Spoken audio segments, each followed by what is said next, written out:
Welcome students, you are watching my YouTube channel Education Arena.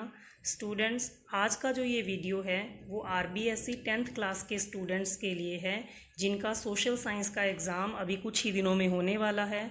Students, ऐसे ही और video जो main chapter से related हैं इस चैनल पर दिखाए जाएंगे, तो उनको देखने के लिए आप इस चैनल को सब्सक्राइब करें। तो आज का जो वीडियो है अपना, वो उसका जो मेन टॉपिक है वो है लोकसभा और राज्यसभा का संगठन। लेकिन उसको समझने से पहले ये जो स्क्रीन पर आपको टेबल दिख रही है, हम इसको समझेंगे तभी हम उसको आगे समझ पाएंगे। तो ये जो टेबल है वो 6 चैप्टर केंद्र सरकार और 7 चैप्टर राज्य सरकार से लेकर बनाई गई है। तो इसमें देखें तो केंद्र सरकार, इसके 3 अंग हैं, व्यवस्थापिका, कार्यपालिका और न्यायपालिका। ऐसे ही राज्य सरकार के 3 अंग हैं, व्यवस्थापिका, कार्यपालिका और न्यायपालिका। जो केंद्र सरकार की व्यवस्थापिका है उसको संसद कहते हैं और उसके 3 भाग हैं, राष्ट्रपति, लोकसभा और राज्यसभा। और व्यवस्थापिका का मेन कार्य होता है कानूनों का निर्माण करना, अर्थात राष्ट्रपति, लोकसभा और राज्यसभा ये तीनों मिलकर कानूनों का निर्माण करते हैं। दूसरा जो अंग है कार्यपालिका, इसके भाग हैं राष्ट्रपति और प्रधानमंत्री व मंत्रिपरिषद, यानी राष्ट्रपति व्यवस्थापिका का अंग भी है और कार्यपालिका का अंग भी है। तो कार्यपालिका के ये जो भाग हैं, राष्ट्रपति, प्रधानमंत्री और मंत्रिपरिषद, इनका कार्य है व्यवस्थापिका द्वारा बनाए गए कानूनों को लागू करना। और तीसरा जो भाग है न्यायपालिका, इसमें केंद्र सरकार की न्यायपालिका में आता है सर्वोच्च न्यायालय। इसका मुख्य कार्य है व्यवस्थापिका द्वारा बनाए गए कानूनों की जांच करना। अब अपने देखते हैं राज्य सरकार। तो राज्य सरकार में भी ये 3 अंग हैं, व्यवस्थापिका, कार्यपालिका, न्यायपालिका। लेकिन राज्य सरकार की जो व्यवस्थापिका है उसको विधानमंडल कहते हैं। इसके 3 भाग हैं, राज्यपाल, विधानसभा और विधान परिषद। सेम ही केंद्र सरकार की तरह, बस अंतर इतना है कि केंद्र सरकार में राष्ट्रपति है और यहाँ राष्ट्रपति की जगह राज्यपाल। केंद्र सरकार में जैसे लोकसभा है वैसे ही सेम शक्तियाँ विधानसभा की हैं लगभग, और जैसे राज्यसभा है केंद्र सरकार में वैसे ही राज्य सरकार में विधान परिषद होती है। लेकिन प्रत्येक राज्य में विधान परिषद नहीं है और ज़्यादातर सभी राज्यों में केवल विधानसभा है। तो इस तरीके से अपने कह सकते हैं कि अधिकांश राज्यों में राज्यपाल और विधानसभा मिलकर विधानमंडल का निर्माण करते हैं। जो कार्यपालिका है राज्य की, उसमें आते हैं राज्यपाल और मुख्यमंत्री व मंत्रिपरिषद। ये मिलकर कार्यपालिका का निर्माण करते हैं और इनका मुख्य कार्य है व्यवस्थापिका द्वारा बनाए गए कानूनों को लागू करना। तीसरा राज्य सरकार का जो भाग है वो है न्यायपालिका। इसमें आता है उच्च न्यायालय और उच्च न्यायालय का कार्य है विधानमंडल द्वारा बनाए गए कानूनों की जांच करना, और यदि ये जनता के हितों के अनुरूप इन्हें नहीं लगते तो ये इनको अवैध घोषित कर सकते हैं। इस तरीके से स्टूडेंट्स, पहले आप इस टेबल को कंप्लीट लर्न कीजिए, उसके बाद आप ये वीडियो देखिए आगे की। तो आगे का वीडियो अपने स्टार्ट करते हैं, लोकसभा और राज्यसभा का संगठन। आज का हमारा टॉपिक है लोकसभा और राज्यसभा का संगठन। तो इनकी तुलना करते हुए हम संगठन को समझेंगे। जब हमें संगठन समझना है तो ये 5 टॉपिक हमें ध्यान में रखने हैं, इनके बेस पर हम तुलना करेंगे। पहला है सदस्य संख्या, दूसरा निर्वाचन, तीसरा है सदस्यों हेतु योग्यताएं, चौथा है कार्यकाल और 5वां पदाधिकारी यानी मुख्य अधिकारी कौन कौन से हैं। तो सबसे पहले देखते हैं सदस्य संख्या। लोकसभा में अधिकतम सदस्य 552 हो सकते हैं, लेकिन वर्तमान में ये सदस्य संख्या है 545। जो ये 552 अधिकतम हो सकते हैं, इसमें से 2 सदस्य राष्ट्रपति मनोनीत करता है आंग्ल भारतीय समुदाय के सदस्यों। तो यहाँ 545 है वर्तमान में, इसमें से भी 2 सदस्य तो राष्ट्रपति द्वारा मनोनीत हैं और बाकी जो सदस्य हैं वो निर्वाचित हैं। मनोनीत का अर्थ होता है निर्वाचित नहीं होते, सीधे ही राष्ट्रपति उनका नाम लेता है। ऐसे ही राज्यसभा में अधिकतम 250 सदस्य हो सकते हैं और वर्तमान में 245 सदस्य हैं। इन 250 में से 12 सदस्य राष्ट्रपति मनोनीत करता है ऐसे व्यक्तियों को जो साहित्य, कला, विज्ञान, खेल किसी क्षेत्र में आगे हों या कोई विशेष कार्य कर चुके हों। ऐसे ही अब 245 हैं तो इनमें से 12 सदस्य मनोनीत हैं और बाकी जो बचे वो निर्वाचित हैं, उनके लिए चुनाव हुआ है। नेक्स्ट निर्वाचन, हम देखेंगे कि ये जो सदस्य हैं ये कैसे चुने जाते हैं। लोकसभा के जो सदस्य हैं वो प्रत्यक्ष निर्वाचन के आधार पर चुने जाते हैं, यानी जनता सीधे उनको वोट करती है। और ये जो निर्वाचन होता है ये वयस्क मताधिकार के आधार पर होता है, यानी जो व्यक्ति वयस्क हो जाता है उसे ये वोट डालने का अधिकार मिल जाता है। वयस्क अर्थात 18 वर्ष से ऊपर का और जिसका मतपत्र बना हुआ है। ऐसे ही राज्यसभा में इसके विपरीत है, प्रत्यक्ष निर्वाचन ना होकर अप्रत्यक्ष निर्वाचन होता है, यानी जनता सीधे इन सदस्यों को नहीं चुनती, हम लोग सीधा नहीं चुनते इनको। और इनको चुनता कौन है? विधानसभा के सदस्य, जो राज्य की विधानसभाएं हैं उनके सदस्य इनका चुनाव करते हैं।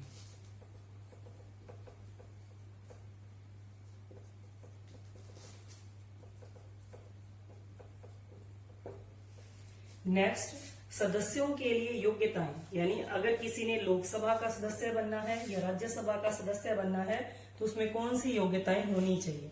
तो सबसे पहले देखते हैं लोकसभा का सदस्य बनने के लिए क्या योग्यताएं होनी चाहिए। तो पहली ये कि वह भारत का नागरिक हो।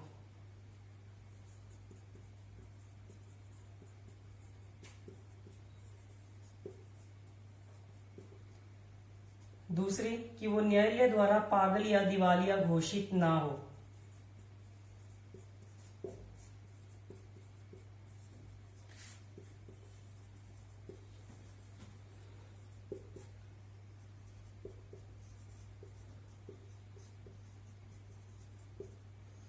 और तीसरी इसके लिए योग्यता चाहिए कि वो राज्य सरकार या केंद्र सरकार के अधीन किसी लाभ के पद पर ना हो।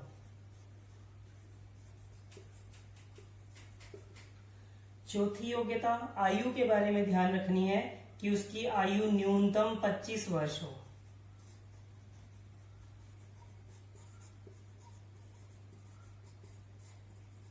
यानी या तो वो 25 वर्ष का हो या उससे ऊपर हो, वही व्यक्ति लोकसभा का सदस्य बनने के लिए चुनाव लड़ सकता है। अब राज्यसभा के लिए देखें तो ये सेम ही योग्यताएं हैं, अंतर केवल आयु का है। इसके लिए न्यूनतम आयु 30 वर्ष चाहिए। राज्यसभा का सदस्य होने के लिए बाकी योग्यताएं यही रहेंगी कि वो भारत का नागरिक हो, वो न्यायालय द्वारा पागल या दिवालिया घोषित ना हो, किसी लाभ के पद पर ना हो राज्य सरकार या केंद्र सरकार के अंतर्गत। आयु के बारे में यहाँ थोड़ा अलग रहेगा, उसकी न्यूनतम आयु 30 वर्ष होनी चाहिए, यानी या तो 30 वर्ष हो या इससे ऊपर हो। अब देखते हैं कार्यकाल लोकसभा का। तो लोकसभा का और उसके सदस्यों का जो कार्यकाल है वो है सामान्यतः 5 वर्ष, लेकिन 5 वर्ष से पूर्व भी अगर प्रधानमंत्री परामर्श दे तो राष्ट्रपति लोकसभा को भंग कर सकता है समय से पहले। राज्यसभा में अपने ध्यान रखना है कि राज्यसभा एक स्थायी सदन है जो कभी भंग नहीं होता, और इसका कार्यकाल इसलिए लिखेंगे स्थायी है या लिखेंगे अनंत, यानी ये कभी भंग नहीं होती। लेकिन सदस्य स्थायी नहीं होते, सदस्यों का एक फिक्स कार्यकाल होता है। सदस्यों का कार्यकाल है 6 वर्ष, यानी जो राज्यसभा का सदस्य चुना जाएगा वो तो 6 वर्ष के लिए चुना जाएगा, पर राज्यसभा कभी भंग नहीं होगी, क्योंकि इसके जो 1/3 सदस्य है वो प्रति 2 वर्ष बाद सेवानिवृत्त होते जाते हैं। तो इस तरीके से इकट्ठे सदस्य कभी सेवानिवृत्त नहीं होते। नेक्स्ट, पदाधिकारी यानी मुख्य अधिकारी कौन कौन से हैं। तो इसके जो मुख्य अधिकारी हैं 2, वो है अध्यक्ष व उपाध्यक्ष।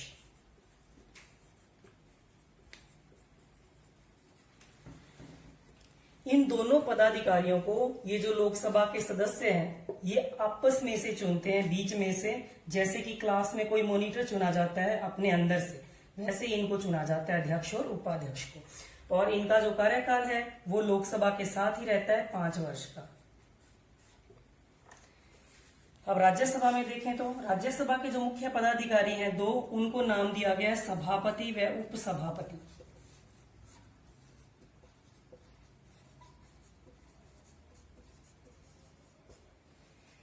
यहां हमें ये विशेष रूप से ध्यान रखना है कि जो लोग राज्यसभा का सभापति है वो राज्यसभा का सदस्य नहीं होता, क्योंकि जो भारत का राष्ट्रपति उपराष्ट्रपति है, भारत का उपराष्ट्रपति,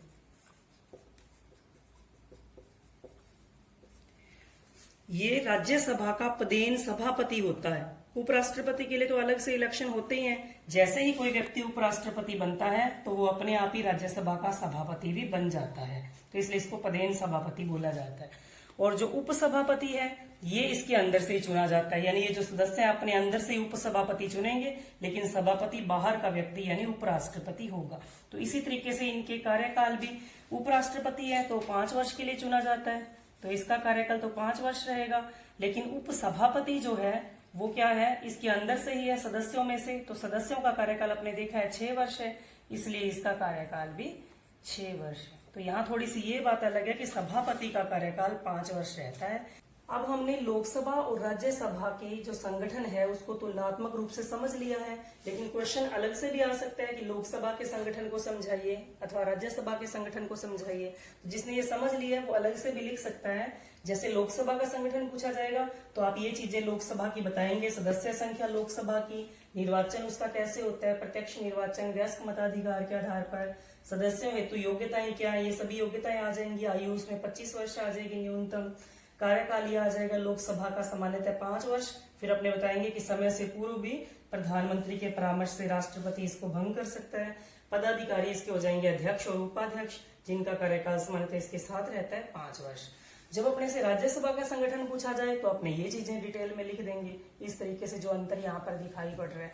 तो इस तरीके से यदि हम इतना समझ लेते हैं तो अपने 2 क्वेश्चन तैयार हो जाते हैं, 2 बड़े प्रश्न, लोकसभा के संगठन को समझाइए और राज्यसभा के संगठन को समझाइए।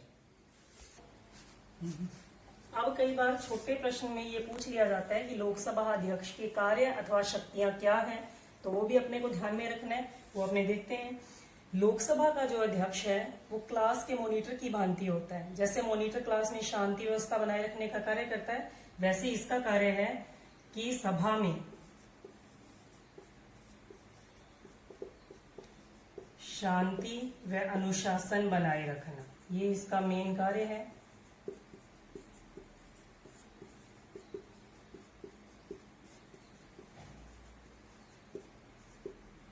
और दूसरा, सदन की बैठकों की अध्यक्षता करना।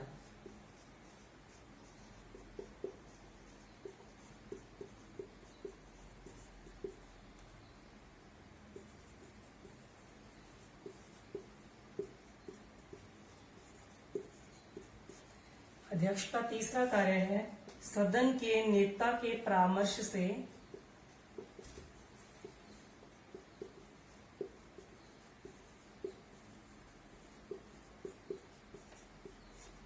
सदन की कार्यवाही का समय निश्चित करना।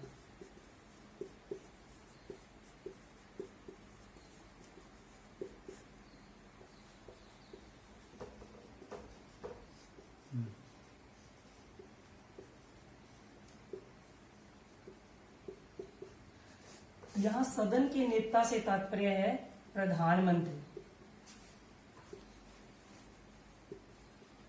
लोकसभा में सदन का नेता होता है प्रधानमंत्री, तो इस तरीके से वो प्रधानमंत्री के परामर्श से सदन की जो भी कार्यवाही करनी है उसका समय निश्चित करता है लोकसभा का अध्यक्ष।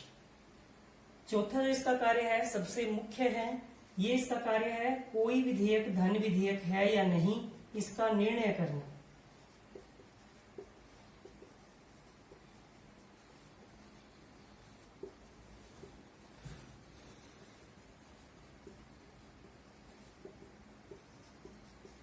ये इसका सर्वप्रमुख कार्य है, क्योंकि जैसे ही किसी विधेयक को धन विधेयक घोषित कर दिया जाता है तो उसके बारे में जो सारी शक्तियां हैं वो लोकसभा के पास आ जाती हैं और राज्यसभा के पास कोई शक्तियां नहीं बचती। तो इसलिए ये प्रमुख शक्ति है इसकी कि इसी ने निर्धारित करना है कि कोई विधेयक धन विधेयक है या नहीं। ये कई बार छोटे क्वेश्चन के रूप में भी पूछा जाता है, तो इसलिए अच्छी तरह से इसे ध्यान रखना है। अब ये कंप्लीट होता है अपना टॉपिक।